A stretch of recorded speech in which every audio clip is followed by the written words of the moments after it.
Jokowi akui Indonesia gelap di hadapan Presiden Prabowo Subianto karena para pemimpin di Indonesia buta menuntun rakyat yang masih buta.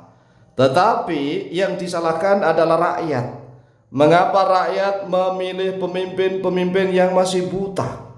Sehingga pemimpin-pemimpin yang buta, yang kegelapan itu terpaksa harus menuntun ratusan juta rakyat Indonesia yang masih buta-buta. Akhirnya Indonesia itu ada suatu drama. Orang-orang buta menuntun orang-orang buta. Lalu apa yang akan terjadi?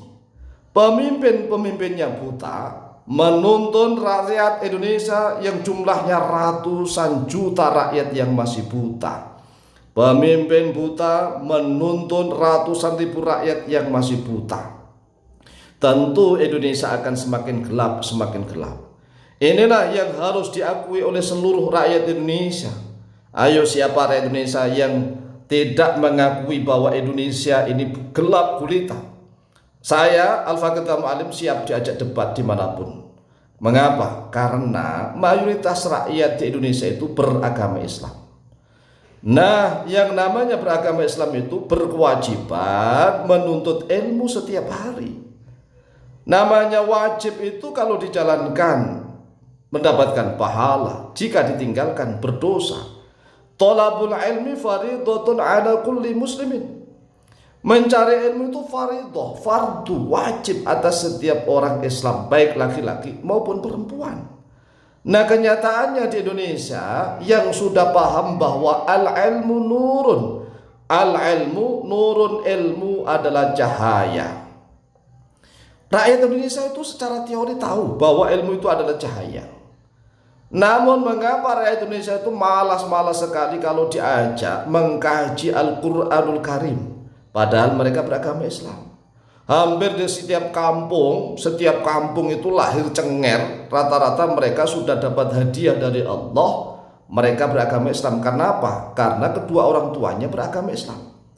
Tetapi rakyat Indonesia yang beragama Islam itu seolah-olah merasa terpaksa mereka beragama Islam.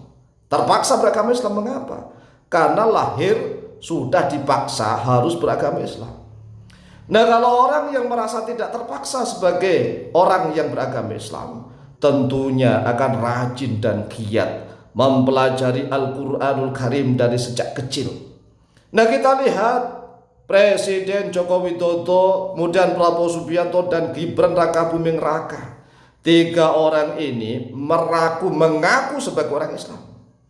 Joko Widodo, Jokowi ngaku sebagai orang Islam. Prabowo Subianto ngaku sebagai orang Islam. Kemudian Gibran Rakabuming Raka ngaku sebagai orang Islam. Tetapi apakah mereka paham tentang isi kandungan Al-Quran? Al-Quran adalah sumber cahaya. Al-Quran sebagai sumber cahaya. Jangankan memahami isi kandungan Al-Quran, lawang membacanya saja dites gak mau, diuji gak mau. Ini pemimpin yang mengaku sebagai orang yang beragama Islam.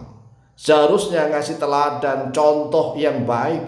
Ini loh, sebagai orang Islam kita harus mempelajari Al-Quran. Kita harus paham tentang isi kandungan Al-Quran dan hadis. Dan harus kita jalankan sesuai dengan amanah Al-Quran dan hadis.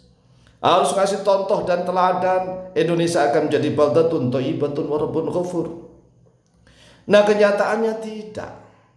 Rakyat Indonesia yang secara teori tahu bahwa al-ilmu nurun, ilmu adalah cahaya.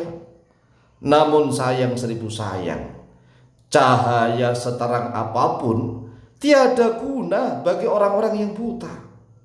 Cahaya seterang apapun tidak akan berfaedah, tidak akan berguna di hadapan orang-orang yang buta.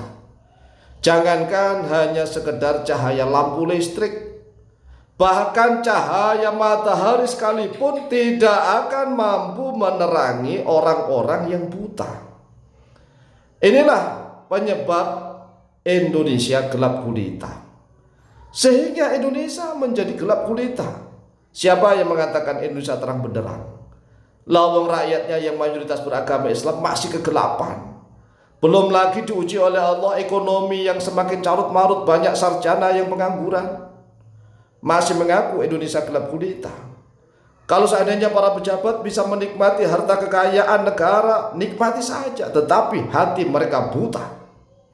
Mereka buta sehingga Indonesia itu gelap gulita. Nah, para pemimpinnya saja buta, tidak mampu melihat cahaya dari Al-Quranul Karim. Sedangkan mayoritas rakyat Indonesia juga buta, sangat malas-malas mempelajari isi kandungan Al-Quran.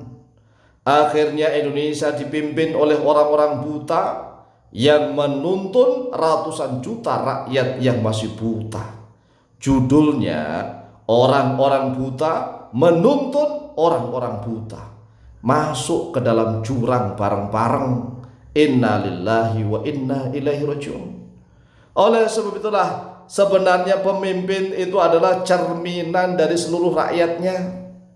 Ingat, jangan menyalahkan pemimpin terlebih dahulu. Pemimpin itu cerminan dari seluruh rakyatnya. Nah, para ulamanya pun di Indonesia ini sangat tunduk, patuh, nurut, manut kepada para pemimpin dan para penguasa yang buta. Hanya para ulama itu hanya ingin demi mendapatkan harta dan kedudukan dunia. Kita lihat para ulama-ulama kita jarang sekali yang warok. Mohon maaf, saya sebut institusi ini, baik NU, MUI maupun Muhammadiyah, sama. Mereka itu kalau sudah ada kedudukan dekat dengan para penguasa, para pemimpin yang buta-buta itu, demi mereka ingin mendapatkan harta dan kedudukan duniawi, mereka seolah-olah juga pura-pura buta. Ini kan Indonesia semakin gelap gulita. Oleh sebab itulah kita harus bangkit bareng-bareng. Seluruh rakyat Indonesia yang beragama Islam harus rajin mempelajari Al-Quran Karim. Karena Al-Quran itulah cahaya, sumber dari segala cahaya. Jika rakyatnya saja malas-malasan mempelajari Al-Quran, kok kepingin mendapatkan pemimpin yang adil, bijaksana, sulit, tidak sulit. Kecuali kalau rakyat Indonesia, mayoritas orang beragama Islam ini sudah pintar-pintar, pandai-pandai, baik-baik, soleh dan solihah, maka Allah pasti akan mengangkat pemimpin yang terbaik, yang tersoleh, yang tercerdas, yang terpemberani, yang paling super di antara mereka. Tetapi jika mayoritas rakyat Indonesia itu masih bejat, suka menipu, suka bohong, malas-malesan, suka macam-macam lah yang jelek-jelek, pemimpinnya juga sama. Pemimpinnya juga penipu, pembohong, pendusta, karena pemimpin adalah cerminan dari rakyatnya. Jika di Indonesia ini yang baik-baik masih sangat minoritas, jangan harap Indonesia akan dipimpin oleh pemimpin yang adil dan bijaksana. Demikian, semoga manfaat. Wallahu ta'ala a'lamu bishawab.